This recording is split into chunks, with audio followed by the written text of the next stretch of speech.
nós, né, que trabalham com inovação, havia essa dúvida, vamos dizer assim, ou questionamento sobre os custos, né, os ônus gerados pela regulamentação estabelecida pela LGPD, né? Mas, como eu falei, a própria LGPD ela já estabelecia ali, já atribuía à ANPD um mandato para estabelecer regras mais flexíveis, né, para esse tipo de empresa, o que foi feito ali na Resolução 2. Então, basicamente, a resolução estabeleceu a dispensa do encarregado, né, de indicação do encarregado, que é aquele profissional, enfim, que inserido nas organizações, né, para infiltrado, né, como disse o presidente do PD na abertura aqui, aquela pessoa que lida com dados pessoais, e também outros pequenos detalhes, assim, né, como prazo em dobro para atender às solicitações da NPD, para comunicação de incidente de segurança, né? Depois teve o regulamento de comunicado de incidente de segurança que também reafirmou essa regra do prazo em dobro. O regulamento, por exemplo, de sanções administrativas, ele prevê um prazo em dobro para pagamento das multas, né? E tem também o registro, né, com formulário de registro simplificado, que depois, posteriormente, foi divulgado pela NPD. Então, eu acho que essa é uma frente, né? Então, a primeira frente, eu diria que é a da regulamentação, né? Então, toda a regulamentação da NPD ela vai considerar assim, as peculiaridades, eu diria, né, e os ônus que podem ser gerados por aquela regulamentação sobre startups e empresas de menor porte e tentar flexibilizar ou adaptar para esse tipo de empresa, né? Então, a regulamentação, os exemplos aqui que já mencionei, já vem tratando disso. E também, acho que o outro pilar de atuação é a orientação, né?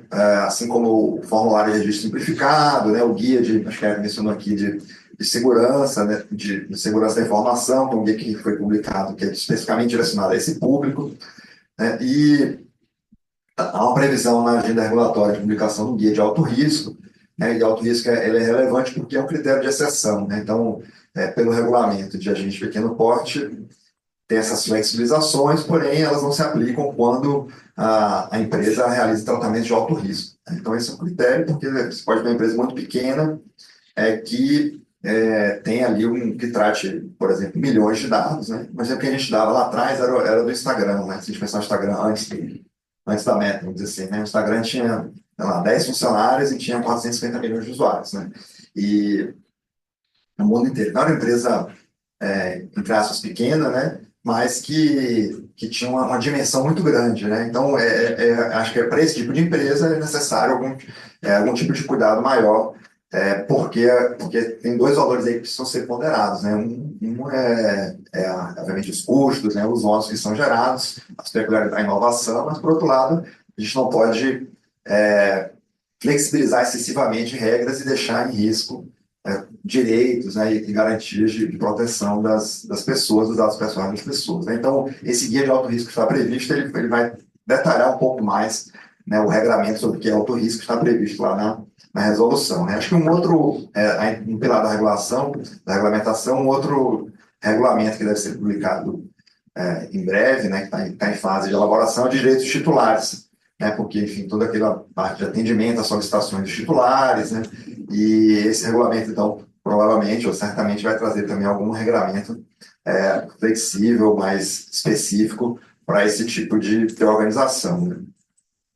E eu acho que, assim, de forma geral também, a flexibilização não deve ser entendida como uma isenção legal, né? Acho que esse não é esse não é esse o objetivo, né? Porque, no final das contas, uma questão que é essencial aí, eu acho que a flexibilização, na verdade, é um incentivo para que haja uma adequação, né? Uma adequação para a gente romper aquela resistência que eu falei aqui no início da minha fala, né? Porque a grande questão aqui é que incorporar a proteção de dados pessoais, né? Principalmente em empresas que têm uso mais intensivo de dados pessoais, né? Ou mesmo outras empresas, é algo que é essencial para a produção da confiança, né? Para você criar um ambiente que seja razoável, né, e que seja também sustentável do ponto de vista da produção de inovação e de novas tecnologias, né?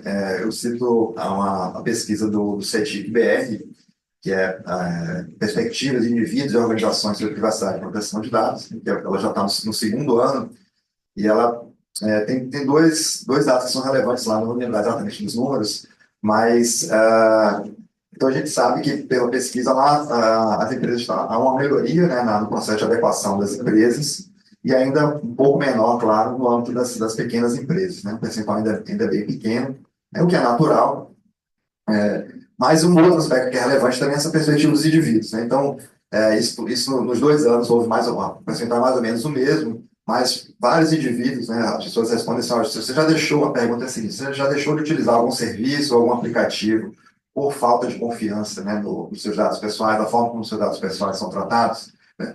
E perguntas similares: deixou de usar algum serviço, deixou de instalar algum aplicativo, ou deixou de acessar alguma página online? E a resposta é sim, né? 50, 60% das pessoas já deixou de utilizar alguma página, serviço, um aplicativo por preocupação com seus dados pessoais, né? Então, isso é uma pequena amostra, me parece, assim, de que as pessoas estão preocupadas, né, com seus dados pessoais, e uma empresa pequena, né, que seja pequena, né, uma startup, você vai lançar um novo serviço, se aquele serviço não for confiável, né, se não houver uma prática de respeito a dados pessoais, certamente o serviço não vai ser sustentável, aí as pessoas podem não dificilmente irá para frente, né, nesse sentido, né? E sem falar também na relação com empresas grandes, né, com empresas grandes, com governos, né, que é uma tendência também dessas empresas maiores, como o Mercado Livre, que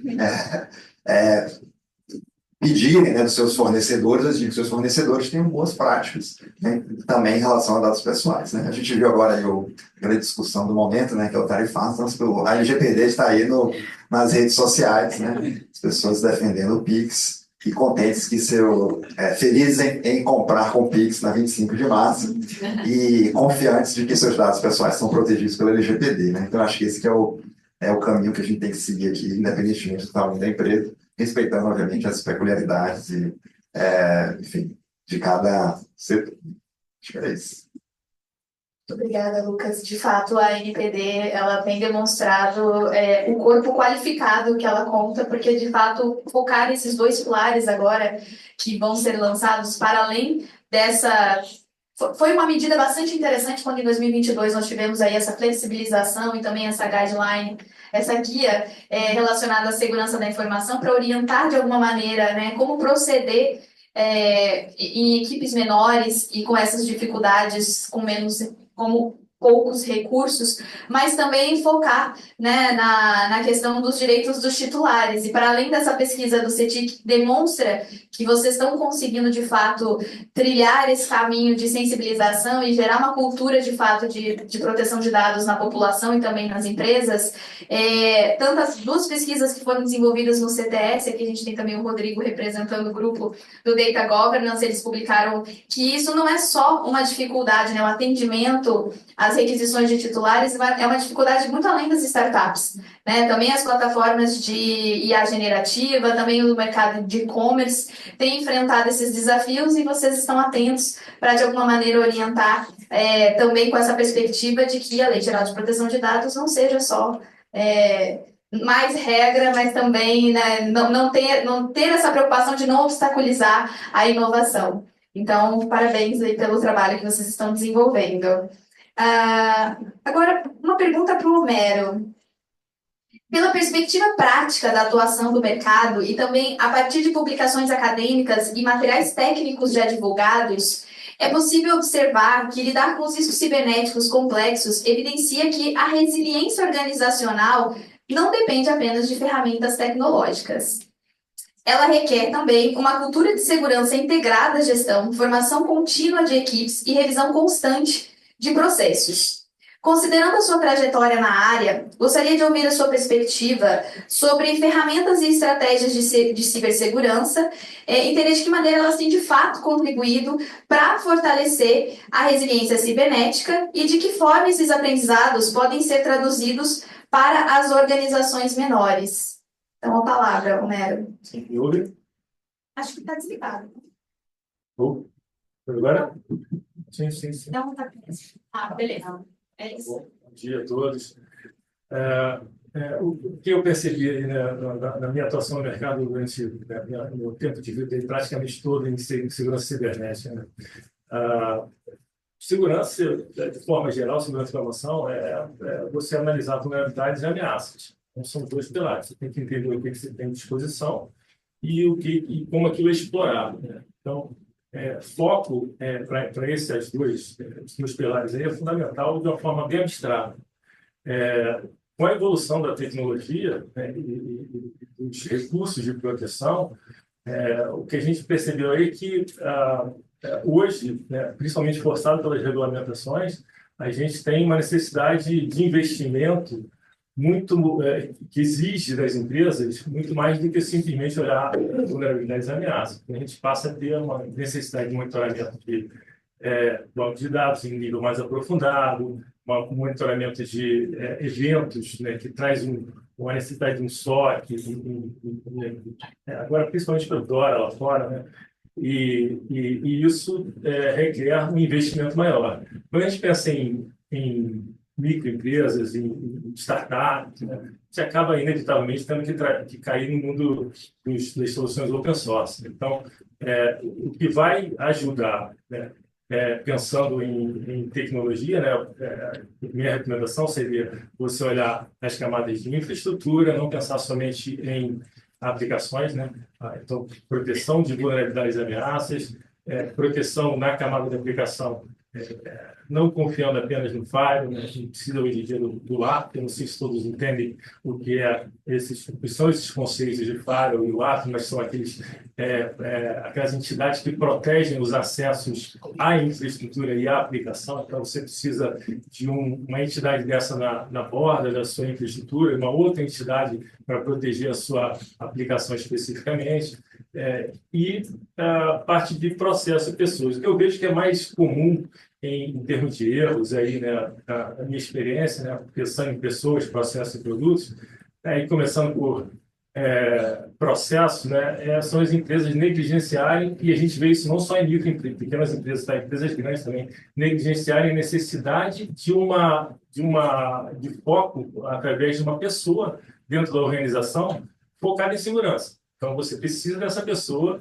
porque hoje em dia, principalmente, a gente teve o tema de AI aí, né, a gente confiar em AI para responder tudo, pode acabar trazendo um grande erro, né? De você não entender o que está sendo comunicado por uma ferramenta automática, e então você precisa de uma pessoa que tem essa capacidade, tem esse conhecimento para traduzir tudo que você ouve, né, e tudo que você precisa e tudo que a regulamentação exige em processos eficazes, eficientes. Então, pensando em processo, o grande erro que eu vejo nas empresas é esse: você não ter foco. Empresas, às vezes, tamanho médio e grande, não ter foco, não ter uma área focada em segurança da informação, traduzindo em pessoas. Minimamente uma pessoa que seja, né? Pensando em tecnologia, um erro que eu percebi em algumas empresas é realmente a sobreposição de ferramentas. Muitas vezes a gente acaba tendo investimento isolado por questão da própria segmentação da empresa em departamentos. Por exemplo, o time de desenvolvimento precisa de ferramentas de teste específicas para desenvolvimento, o time de infraestrutura precisa de outras ferramentas de teste para a área dela. E aí isso acaba, só dando exemplo de teste, mas de uma forma geral, toda a gama de soluções de tecnologia que existe para a proteção de infraestrutura e dados acaba trazendo essa sobreposição, esse overlap de atuação, de área de atuação. Então, você acaba errando ao gastar mais do que precisa. Então, eu vi isso de forma positiva quando eu trabalhei, por exemplo, no governo do Estado do Rio de Janeiro, onde a segurança funcionava bem na infraestrutura. Claro, tinha seus outros problemas, mas funcionava bem com baixo custo, por conta até da característica, né, de pouco investimento do governo, mas tinha um resultado muito bom. Então, você não precisa ter sempre todas as ferramentas ou todo o investimento que você deseja. Com pouca coisa, você consegue realizar uma segurança. Então, pensando em tecnologia. E pensando em pessoas, aí eu acho que a conscientização é um caminho fundamental, né? A gente sabe que o ser humano é o elo mais fraco, então não adianta todo esse investimento se você não treinar as suas pessoas. E pensando em pequenas empresas, eu acho que acaba sendo comum a pessoa usar, por exemplo, o notebook para trabalho e também para diversão, né? Aí você vê o erro básico, né, dela comprometer um notebook de trabalho sei lá, clicando no link errado ou acessando coisas pessoais ali. Então, pensando em pessoas de processo de tecnologia, esses são os erros que eu vi, né? E pois, continuo vendo, e não só em empresas pequenas, mas médias, grande porte, às vezes, de forma bem surpreendente. Interessante essas suas considerações sobre pessoas, que vem aí, a gente tem visto isso em vários dos painéis, então todos estão bastante tranquilos em dizer que o foco de fato é gerar uma cultura robusta, treinamento, capacitação dentro das empresas, independentemente dos seus respectivos tamanhos. E também muito curioso, né, essa questão da sobreposição de ferramentas, né, que gera uma falsa impressão de segurança, quando na verdade isso pode de fato deixar aí a empresa mais vulnerável, né? Então acho que puxando esse gancho, eu faço essa pergunta agora para o Alexandre Antabi, e para entender, focado aí nessas ferramentas, né? Quais seriam essas estratégias, né, que têm se mostrado eficazes para incorporar uma cultura de desenvolvimento seguro ao longo do ciclo de vida do software, né? E quais as responsabilidades que precisam ser assumidas por cada ator dentro desses projetos? Bom dia a todos e todas. Bom, é um prazer estar aqui com vocês. Antes de responder a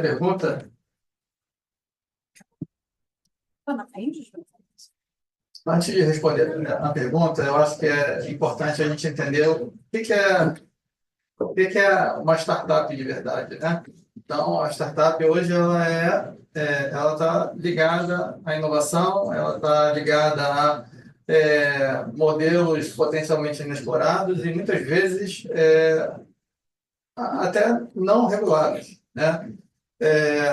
As startups elas trabalham dentro de um ambiente de extremo risco, incerteza, às vezes até mesmo incerteza em relação ao produto, porque primeiro você tem a sua ideia, você coloca a ideia, vamos dizer assim, em prática, testa essa ideia, e às vezes a ideia que foi desenvolvida, ela morre, e as startups elas chamam de pivotar.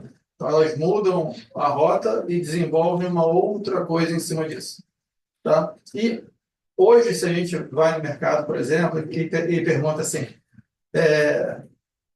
como as startups potencialmente veem LGPD? Ou como potencialmente veem o compliance? E muitas vezes a parte de inovação e compliance é visto como extremos totalmente opostos, porque a inovação ela tende a desenvolver e explorar novas oportunidades e possibilidades, e a regulamentação ela visa garantir que controles estão sendo implementados com eficiência, que as regras estejam sendo seguidas, e para que essas regras sejam seguidas, essas regras precisam ser definidas. Então, por exemplo, até mesmo com relação a IA, reconhecimento facial, muita coisa hoje no Brasil ainda está sendo regulamentada, né?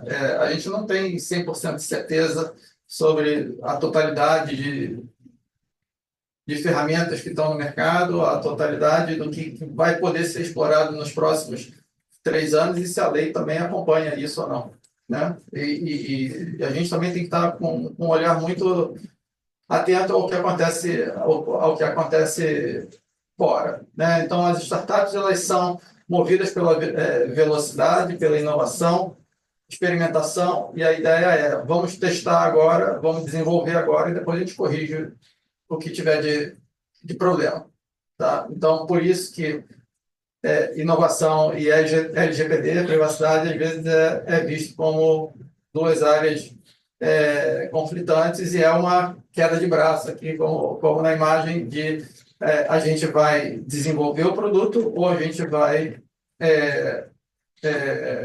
focar em conformidade. E aí muitas empresas elas veem o compliance como um freio à inovação.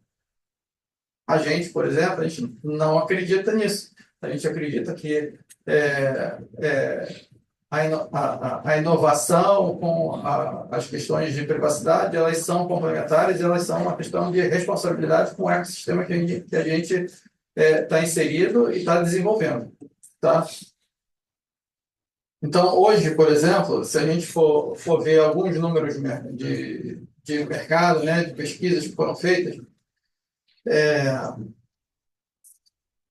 tem startups que focam B2C e tem startups que vão focar B2B. Então, se a gente for olhar o B2B, né? Então, 94% das empresas acreditam que perderiam negócios se houvesse algum tipo de incidente, violação de dados, e, por consequência, essa preocupação também vai acabar recaindo sobre os terceiros, né? Então, o terceiro, que nesse caso seria uma startup, ele seria diretamente afetado por esses 94%, diminuindo muito o tamanho do mercado que a startup que não se preocupa com privacidade e proteção de dados, ela poderia abocanhar. Tá? Em paralelo, a gente vê muito de IA, né? Se a gente frequenta os eventos de inovação, startups, 99% falam de IA. Tudo é IA hoje. Aqui também, nos painéis que estão sendo apresentados, IA é predominante. Né? Então, a gente vê que 48% de empresas estão usando a IA de uma forma descontrolada. Então, informação confidencial, informação proprietária está sendo colocada em IAs públicas, sem controle, sem governança, sem ideia dos funcionários, dos colaboradores, que dados proprietários estão saindo da organização e se tornando potencialmente públicos. E 40% dessas empresas já sofreram um incidente por conta de vazamento. E o terceiro gráficozinho mostra que só 20% dos profissionais de privacidade acreditam que as suas organizações elas estão plenamente conformes. Tá?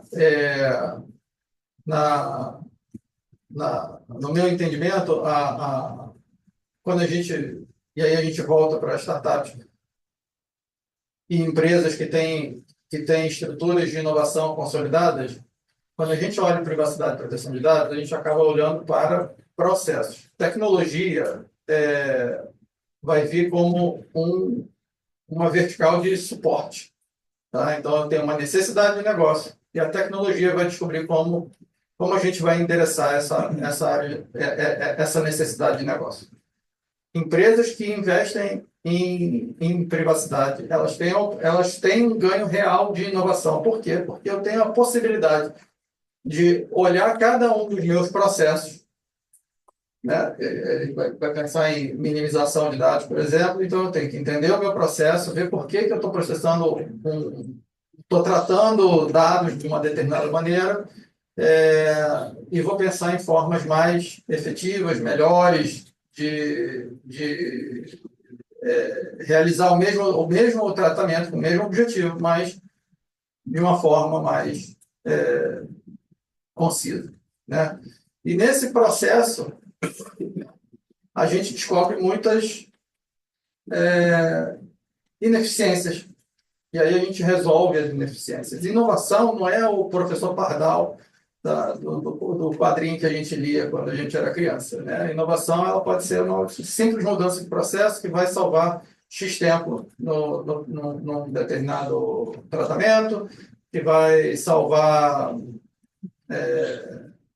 simplificar, e a gente vai colocar o cliente no centro das atenções e tudo mais. Então, investir em privacidade, a gente acaba investindo em melhoria de processo também, e isso está 100%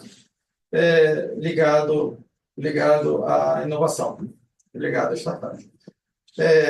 Nesse processo de revisão de processos, a gente pode, por exemplo, aplicar a técnica dos 5 porquês. Né? Então, eu trato um dado, eu faço um tratamento, por quê? Por causa de X, Y, Z. Por quê? E aí a gente vai explorando todas as respostas até a gente chegar a uma conclusão que seria a raiz daquele tratamento, e a partir daí a gente redesenha o processo que seja dentro do que está sendo pretendido. Tá? Então, a doutora Érica falou sobre a cultura da privacidade, isso realmente é uma necessidade para todas as empresas que começam.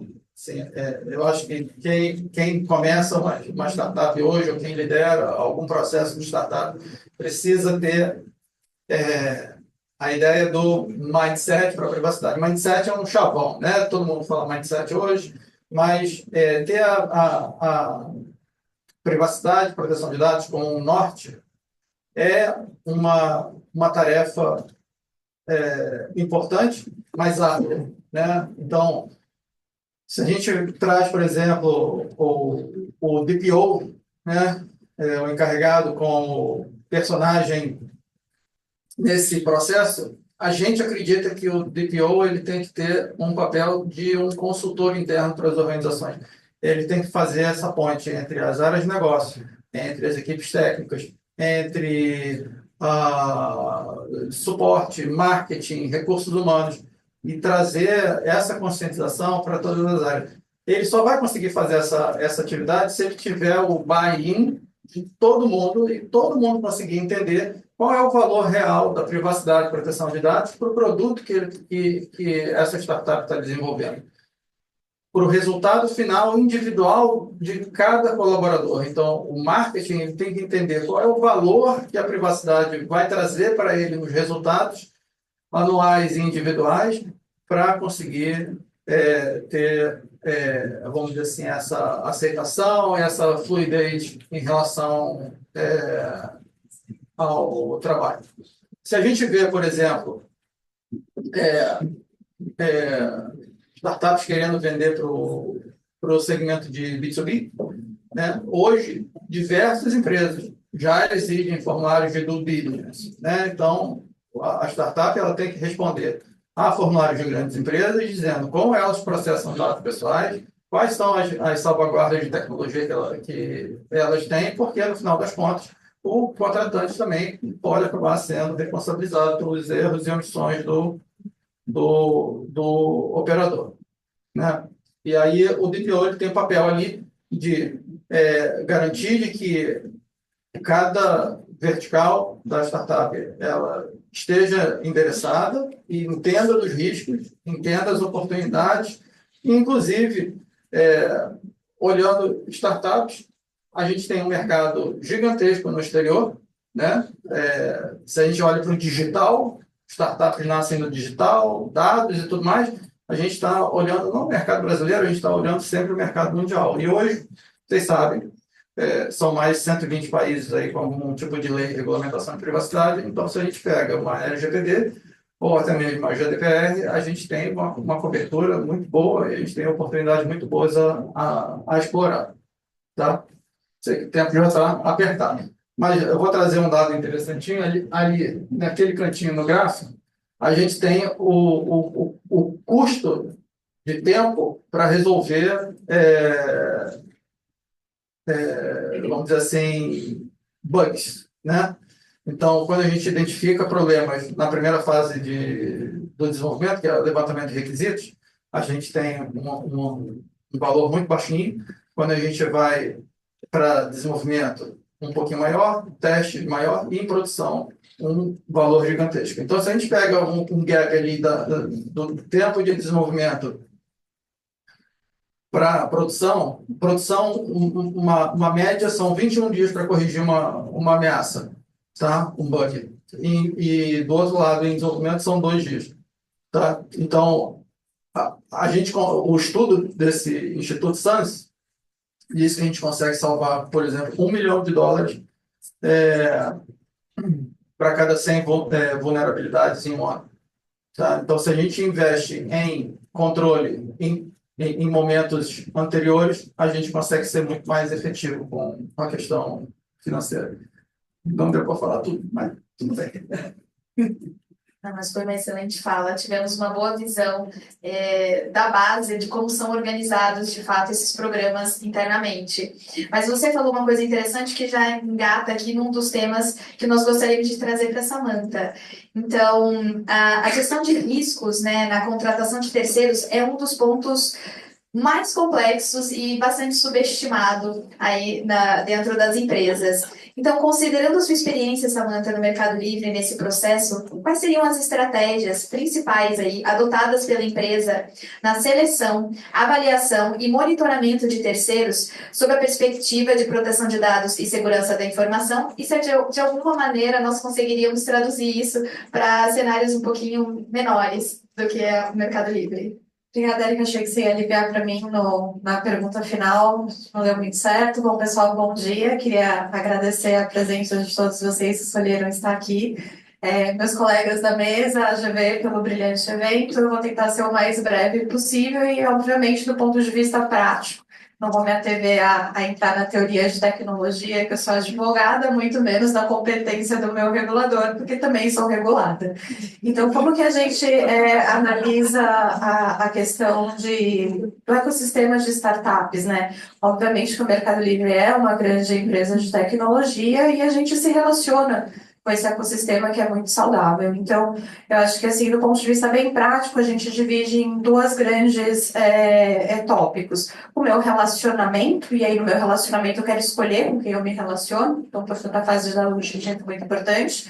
E depois o monitoramento, que eu costumo de chamar de engajamento, porque eu acho que é mais legal eu falar que eu estou engajando com esse meu fornecedor startup. Na primeira parte de seleção, acho que é importante a gente conhecer quem é essa pessoa e onde ela vai se inserir dentro dos meus processos na operação de tratamento. Então, qual que é a criticidade desse meu fornecedor e eu vou além. Qual é a minha dependência deste fornecedor nesse processo que ele está inserido? Então, ele está tratando dados sensíveis, ele está tratando dado pessoal, dado pseudonimizado, qual é o dado que ele está tratando e qual que é essa volumetria de dados? É um registro ou são milhões de registros? Esse é um primeiro aspecto. O segundo é, quando eu foquei nesse aspecto, eu vou imaginar aqui com ele o quão dependente essa minha operação é. Eu consigo sobreviver sem esse meu fornecedor ou não? A minha operação para. Estou falando de continuidade, aí lá no engajamento, isso vai ter uma reflexão com o meu plano de resposta a incidentes. E aí, novamente, como o Lucas colocou aqui, né, há uma flexibilização, isso não é isenção de obrigação, então, portanto, ele tem um tratamento diferenciado como uma forma de incentivo e as empresas têm que absorver isso. E aí o nosso engajamento e a nossa relação passa a ser muito mais próxima. Além disso, eu vou conhecer ele. Então, assim, ele tem um programa de privacidade, ele possui um programa de segurança da informação. Esse meu terceiro, né, ele usa um framework reconhecido de mercado, como uma ISO, uma NIST, uma CIS, ou ele desenvolveu um interno próprio? Quem são os colaboradores deles que estão fazendo? Ele tem uma consultoria, ele faz internamente, a pessoa que está desenvolvendo esse programa interno também atua em outras áreas ou só é dedicada àquela área? Esse é um aspecto. Isso tudo para nós de privacidade, agora é o meu ponto, vou puxar a sardinha para mim mesmo, a gente tem que ter um mapeamento bem definido. O que ele faz, como ele faz, por que ele faz, e isso se reflete para a gente em termos bem práticos, no contrato, que é onde eu vou estabelecer as obrigações e garantias, deveres e responsabilidades de ambos os lados para fazer esse enforcement.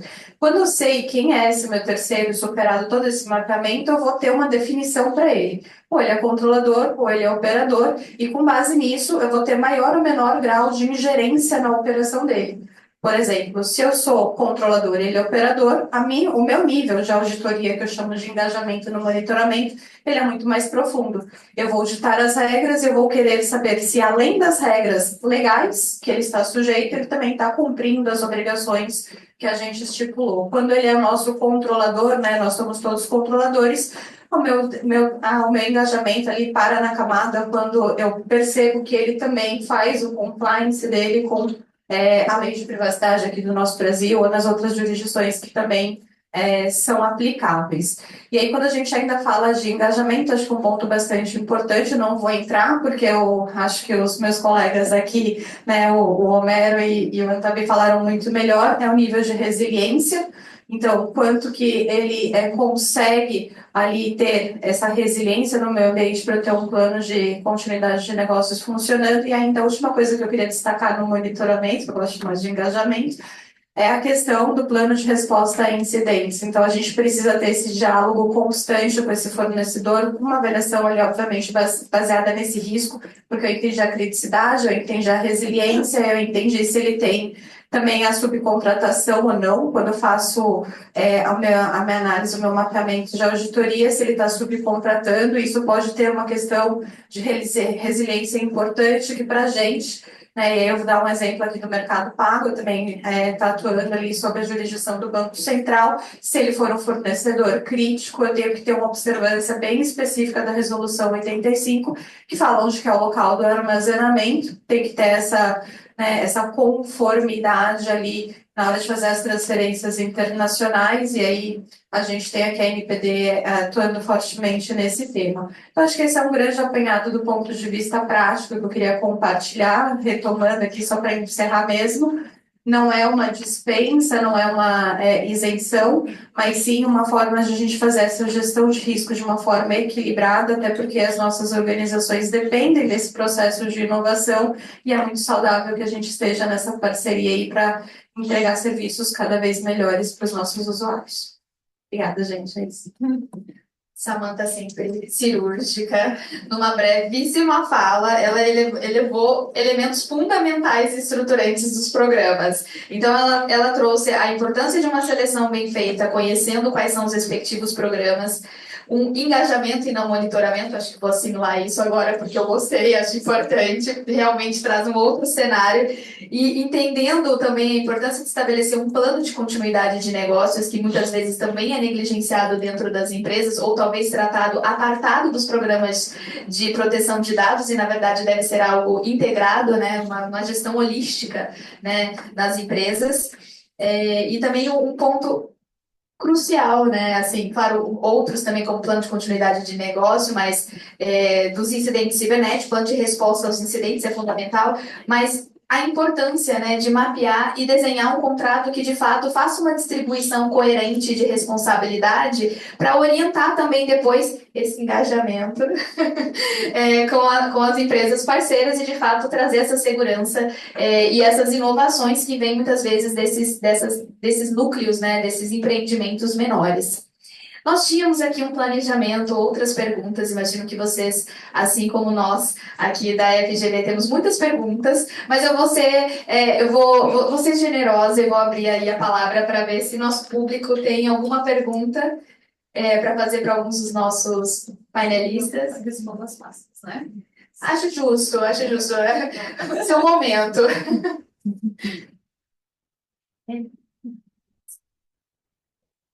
Vou levar.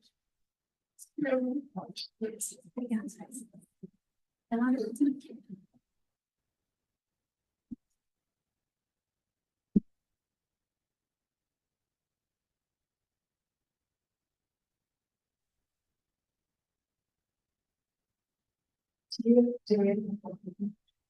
Alô? Em primeiro lugar, parabenizar os palestrantes, foi excelente, né?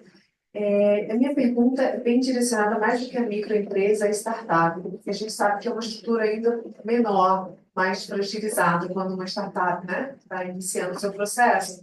Foi falado na questão da velocidade e inovação das startups. Tem também uma escassez de recurso e de pessoal, muitas vezes, quando uma startup começa, né?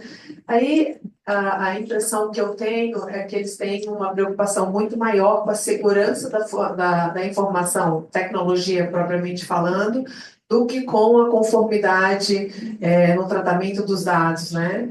E aí eu gostaria de saber como que a NPD está tratando isso no sentido de incentivar, de fomentar essa necessidade diante da escassez de recursos materiais e pessoais na startup, especialmente bem no início dela.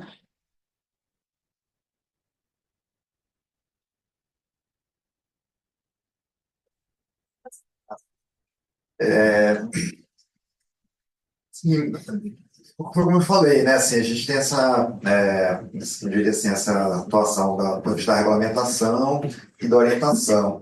Mas uma coisa que eu fiquei pensando assim, na sua fala, é assim, o fato de não ter estrutura, é claro que é um fator relevante, né, mas ele não é uma justificativa que a gente pode utilizar para não cumprir a lei, né, nesse sentido, claro, né, então assim, tem um equilíbrio aí que é difícil, mas é um equilíbrio que é necessário, que é porque, no final das contas, é uma questão de escolhas, né, de prioridade, acho que um pouco do que você estava falando aqui, de certa forma, né, assim,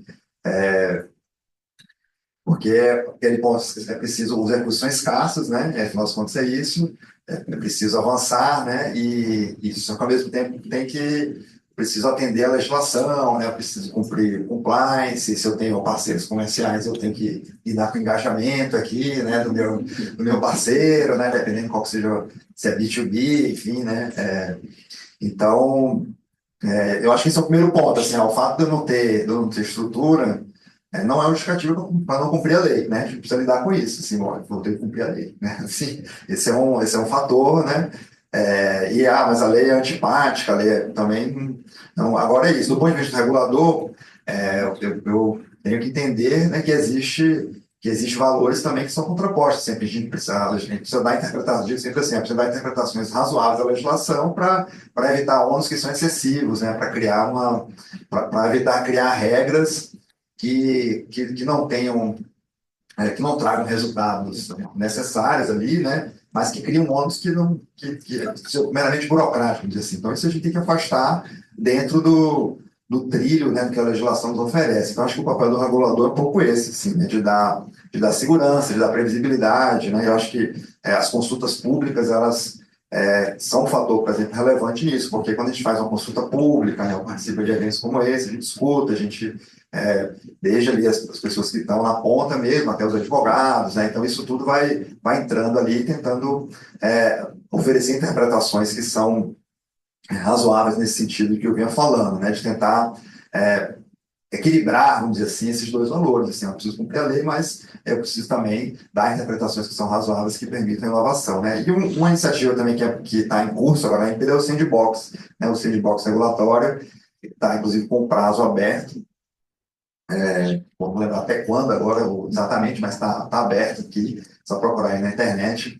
É uma forma também, né, o Sandbox, uma das fontes é isso, é uma forma de a gente se aproximar desse ecossistema, né, porque não é só ali o edital que foi publicado, né? Então, o edital já teve um webinário, né, teve, por exemplo, um painel aqui, né, isso tudo também é uma forma além do Sandbox em si, né, todo o que se coloca em torno do Sandbox, é uma forma também de se aproximar e de escutar, né? Eu acho que o regulador tem esse papel também, de escutar, né? De entender como as pessoas que estão ali na ponta, né, vamos dizer assim, no chão de fábrica, estão lidando com essas questões para que a gente possa receber esses subsídios e dar essas interpretações razoáveis, né, como eu chamei aqui, né? Então, eu acho que o Sandbox, eu diria que hoje é a grande iniciativa nesse sentido, porque ele está relacionado com IA, né, e certamente vai ser o primeiro de outros que virão, né, e a gente está bem animado aí com essa iniciativa, então já fica aí o convite para que todos procurem e se engajem também, né, para continuar usando o engajamento aqui.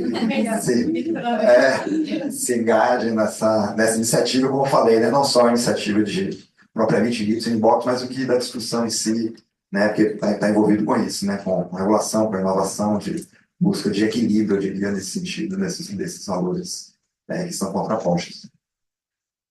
Posso dar um complementar? Isso, e sob a ótica de tecnologia, né?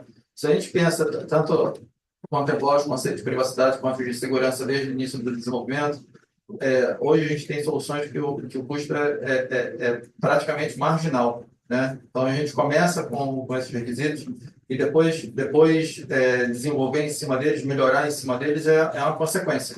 Mas tem muita coisa, tem muita solução, que nem falou, open source, que a gente como startup, a gente pode considerar, e se a gente desenvolve as funcionalidades dessa startup, desse sistema, por exemplo, desde o início, já pensando em segurança e privacidade, o custo disso ali é marginal para a startup e, na verdade, pode ser usado até mesmo com oportunidade para efetivamente o negócio. Porque, por exemplo, quando eu for vender, por exemplo, para o Mercado Livre, eu posso dizer que eu tenho essa preocupação e para mim, como empresa, eu passo mais segurança e confiabilidade para o meu potencial parceiro. Do ponto de vista do setor empresarial, acho que eu tenho uma contribuição aqui, posso falar que é público. O Carrefour tem um case muito bacana de conscientização. Quando a gente entende que aquela startup ela é vital para a nossa operação, por N razões internas, e a gente precisa fazer ali um plano de adequação para aquele nível de maturidade que era baixo, ele se torne cada vez mais alto, porque ele é um fornecedor do qual eu dependo, um processo crítico, tratando uma massa de dados que tem sensibilidade, muitas vezes a empresa coloca eles num programa interno ali de evolução, que é o meu engajamento, né? Então, assim, aí a empresa vai realmente dando condições para que eles se tornem cada vez mais certificados e capacitados, e aí é um círculo bem virtuoso nesse relacionamento com o fornecedor. Assim, outras empresas fazem, o Mercado Livre também faz, mas o Carrefour é um case bem público, que depois você pode olhar aí no Google ou perguntar para o chat GPT da sua preferência, que vai aparecer algum resultado.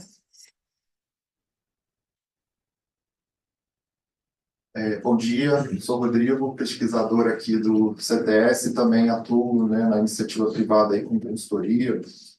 E eu queria fazer uma pergunta, acho que para a mesa toda. E já me desculpo antecipadamente, porque eu tenho um painel agora às 11h50, pode ser que eu precise sair, inclusive, no meio da resposta, mas é porque eu não posso atrasar.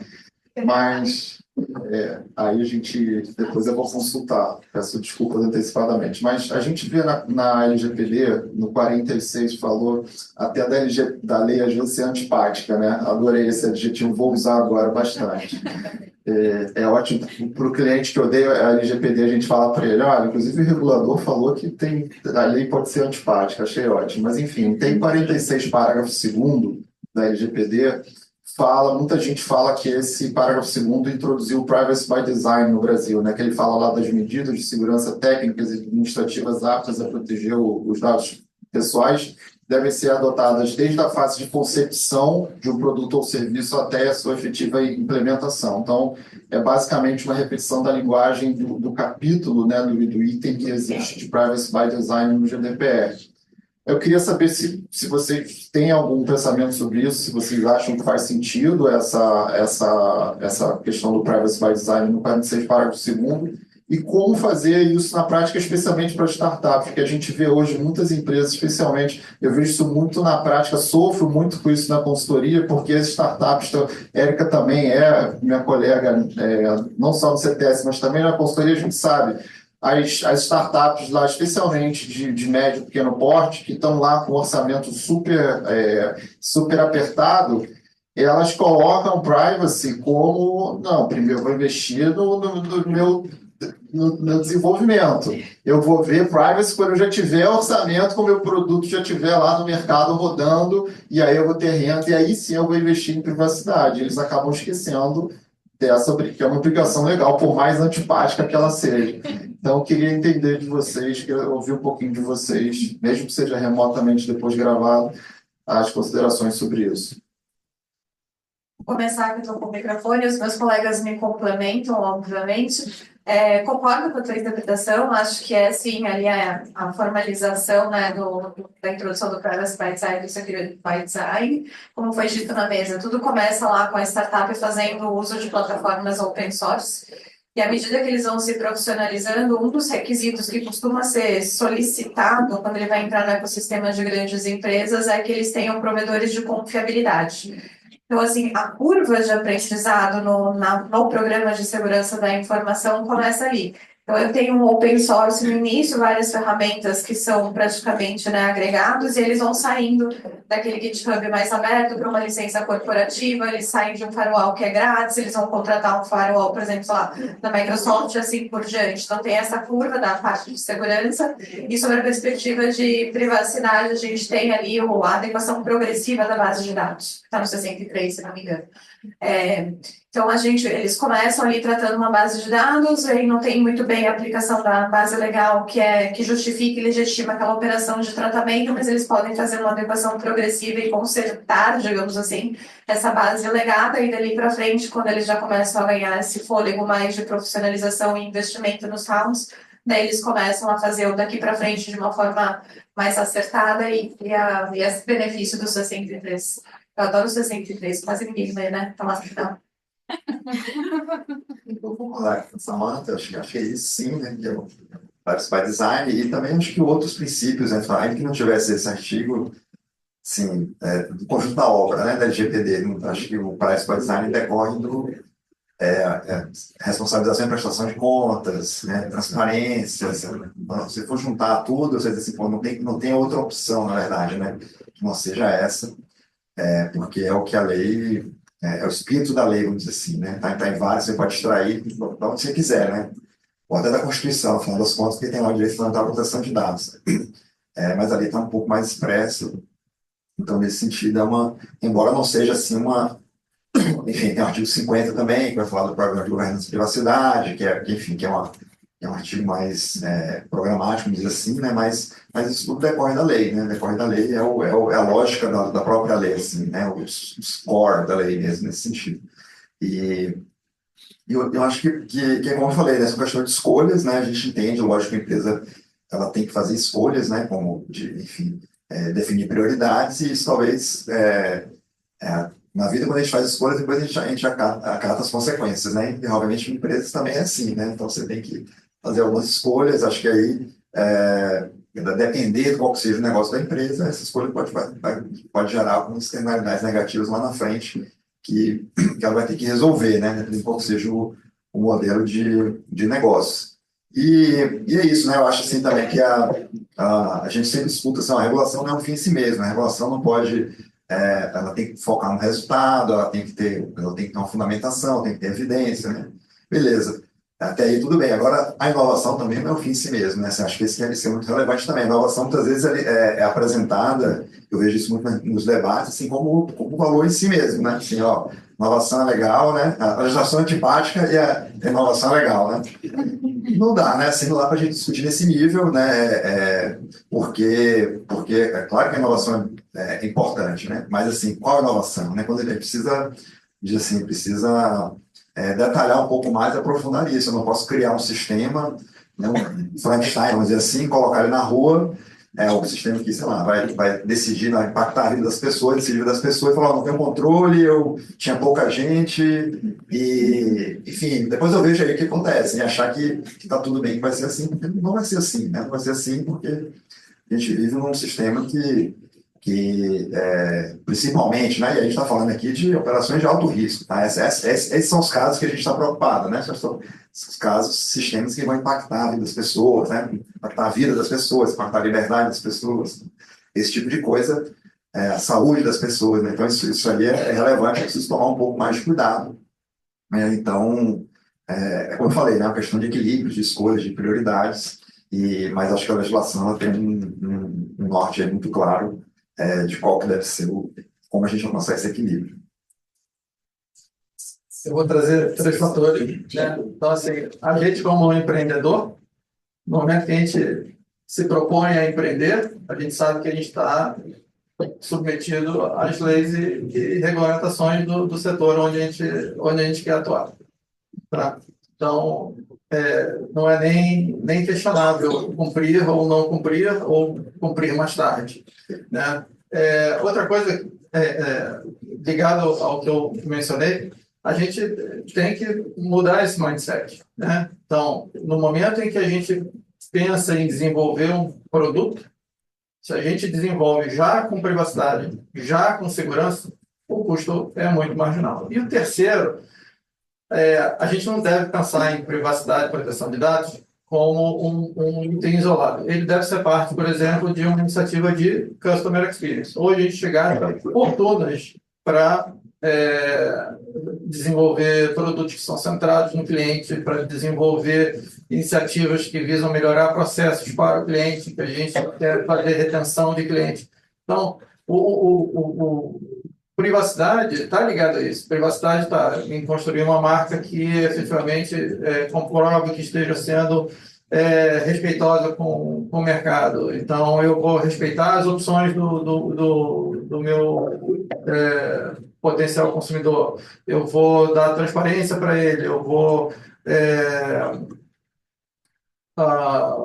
proteger os dados desse potencial consumidor. Ele pensando no B2C, é a mesma coisa para o B2B. Então, quando a gente traz isso, essa percepção de que privacidade e proteção de dados é valor agregado ao produto e não uma burocracia, a gente muda esse paradigma ali de que privacidade e segurança é um custo, ele passa a ser parte do investimento, e o investimento é muito pequenininho quando comparado a todo o resto, se a gente considera ele desde aí.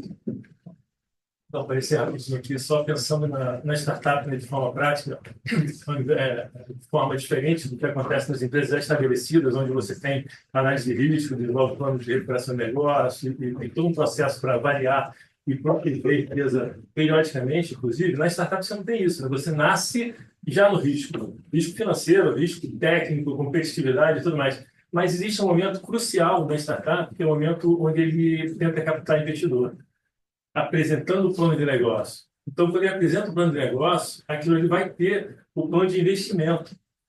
Então, ali é importante, mesmo que você já tenha passado todo aquele momento turbulento inicial de construção da empresa sob risco, mas ali é o momento de você colocar o investimento em segurança, apresentar as necessidades, minimamente de construir alguma coisa, por exemplo, numa nuvem, onde você tenha já tudo concentrado, de todos os produtos que vão te dar proteção disponíveis. E aí o grande exemplo do open source, né, que é o CIEM, hoje em dia, que é muito caro, quando você pensa, por exemplo, na Azure, o CIEM ele é um interruptor, vamos dizer. Os seus eventos já estão lá, você apenas liga para enxergá-los. Então, você tem uma forma mais leve, mais fácil, mais barata de habilitar isso.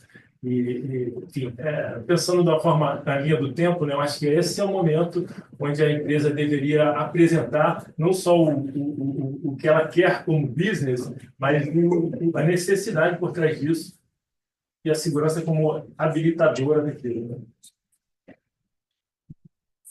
Bom, muito obrigada por cada fala, acho que foi precioso, inclusive respondendo aos colegas presentes. Agradeço pela participação de cada um de vocês. Peço desculpas pelo atropelo, nós fomos prejudicados porque já pegamos uma agenda ali atrasada, mas em nome da escola agradeço também a presença de todos vocês e assim a gente encerra esse painel. Muito obrigada.